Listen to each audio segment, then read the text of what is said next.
Hi, one of my clients recently told me they have to disengage for a while. The news got me anxious, upset, distraught, perturbed, uneasy, ill at ease, you can name it. Because I had plans already. I had planned that I was going to use the money from them on something at the end of the month, only for me to hear they would have to disengage, which means plan cancelled. Like I felt, tons of people around the world feel twitchy or apprehensive at the slightest news of any form of despondency or distress. But how you handle your disappointment determine how far you will go in life. Stay tuned as I share in details what I mean by this on today's episode of Unleashing Your Purpose.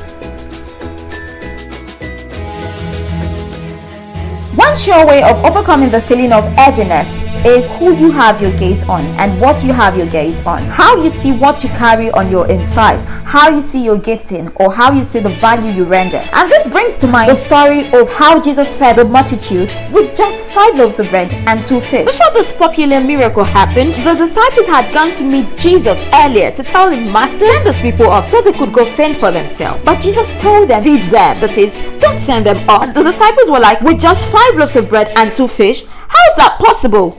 All he required of them was to do the ridiculous for the miraculous to emerge. Just like the disciples, lots of us often look down on the gift you've been endowed with. You have been deposited with what is more than enough to feed the universe, to fill the world. The moment you start realizing the essence of the gift you have embedded in you, the better it is for you and the world at large. Because the gift in you will bring about value. The value rendered to people will in turn bring about 3 things to you: verbal accolades, monetary gifts, and influence. What you get in return is nothing compared to the gift you have embedded in you. But the moment you start releasing that gift, you start utilizing that gift, you develop that gift for the master's use, you would realize the fulfillment you get in return. Have the right perspective about the gift you carry and stop looking down on your creator's gift to you. If you found this podcast insightful, like, comment, share, and subscribe. Thank you for listening.